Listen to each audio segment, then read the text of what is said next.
With the endless retellings of things that go bump in the night, undead slasher maniacs, or cosmic horrors, have scary stories been told to death? Or will some tropes refuse to die? In this video, we'll discuss 5 great horror tropes that might not have an expiration date. Grab your pen and vomit bag, we're diving in.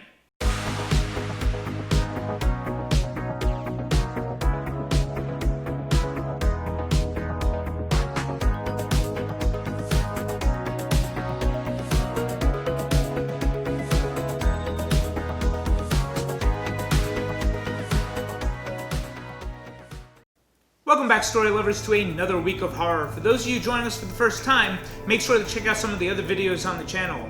Now, without further ado, This is for the Harry Potter review, right? Oh god, not him again. No! You said this was a video about Hogwarts. Listen, you little if you ruin another one of my videos this time, I'm gonna do a lot more than tie you up. Are we at least discussing fantasy this time? Sure, we'll talk about magic. Really? The magical world of horror tropes. I hate you. The feeling's mutual. Anyway, this list is of course my opinion, your list might be different, but let's get into it with number 5, the haunted house. This has been a staple of the horror genre for as long as the genre has been around. While some tropes get worn out after so much use, there are a surprising number of ways to reinvent this one, keeping it continually fresh.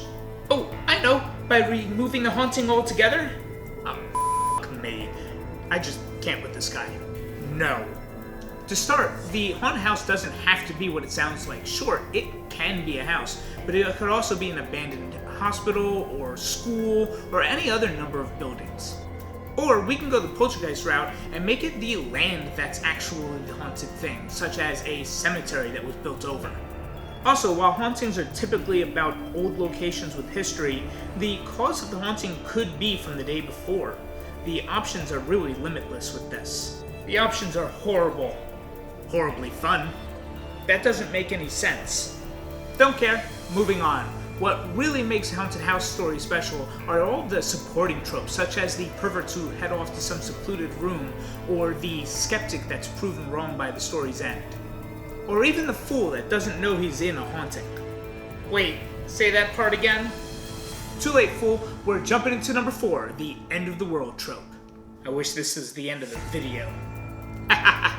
So the end of the world trope sees common use in more genres than just horror, regularly popping up in both sci-fi and spy stories. Let's stick to sci-fi. And sometimes the genres blur. Is there no escaping this nightmare? That's a great point. One of the best things about writing in this trope is that there's nowhere for the characters to run.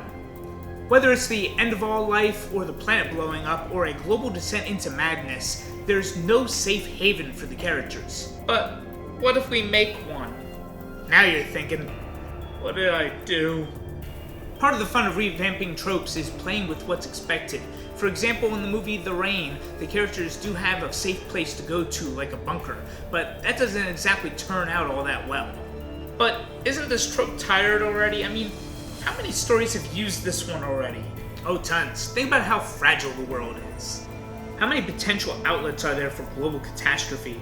There's viruses, mutations, meteors, and a plethora of other ways for the world to end. Then add in supernatural options, alien options, a mix of government tampering, corporations, character-caused accidental destruction.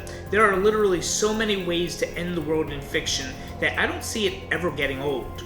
You're a monster. Thanks for reminding me. Our 3rd greatest trope is all about monsters. Why me? This trope discusses the idea that man is the monster among monsters. One of the things that I love about Stephen King's stories is that no matter how vile and horrible the supernatural elements are in his stories, it's always the human beings who are the things we need to fear.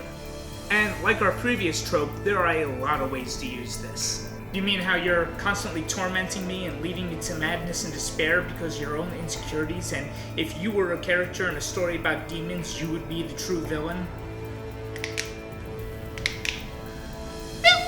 Anyway, the pipsqueak does have a point. In horror, we can use this trope to pull back the curtain and expose a person's ugly wiring. This is the case for the cult leader in Stephen King's The Mist. More Stephen King? Shut up. But this trope doesn't have to stop at the individual level. We can also use it to reveal the ugly nature of humankind as an entity. Such is the case with Weyland-Yutani in the Alien franchise, as well as everyday people in the movie Circle. What keeps this trope so fresh is that there's always more ways to show people an ugly image of themselves. Huh? Sorry, missed that part. Let's move on. To the intermission? Great idea, take it away. Are you enjoying the content? Want to see more videos? Why? God, oh, why would you want this guy torturing you like this? God, somebody help me. I mean, then make sure to subscribe to be notified of new videos. Want to actually be notified of new videos? Make sure to ring the bell. Back to you, Teach. Thanks for that. I can't believe you made me do that. I feel so used.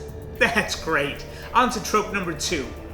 Possessions. Why are these getting worse for me? Let's call it a countdown, dummy. The possession is one of my favorite tropes. In a way, it shows character dimensions by its very nature. Typically, we start off seeing a person as they are, and then their personality just changes and gets worse and worse as the possession goes on. This change in personality might be their true self coming through to the surface, or this might be the traits of the possessing entity. But I don't want to write the same old story about a priest casting out demons. You don't have to. What's important about this trope is that it brings out a sense of hopelessness for the characters, whether that's the possessed or a loved one. What must it feel like to find out that the only way to stop the thing possessing your daughter is by killing your child?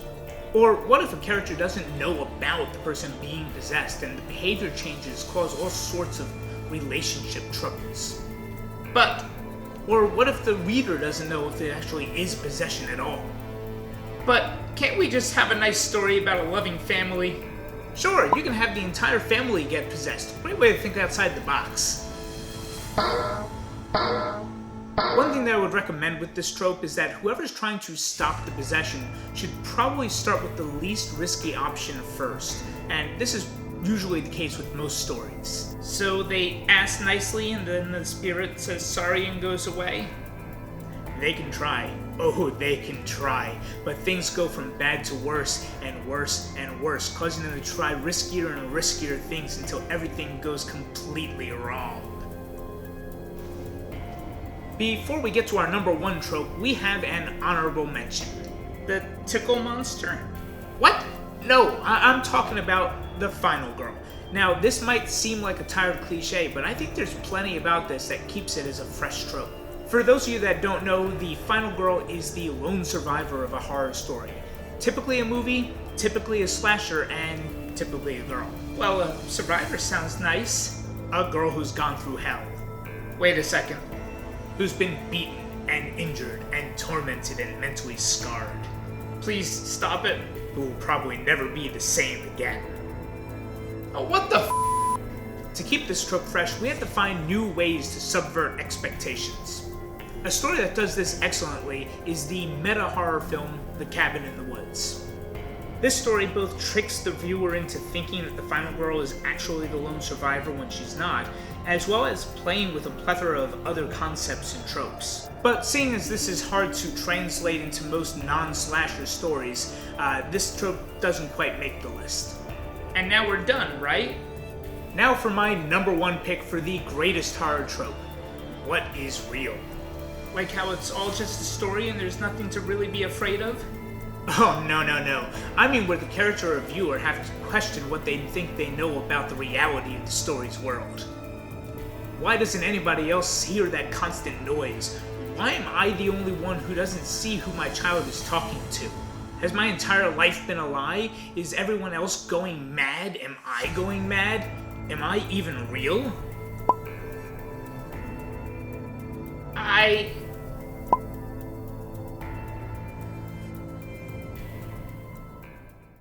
Thanks for watching. Make sure to subscribe, like, and share.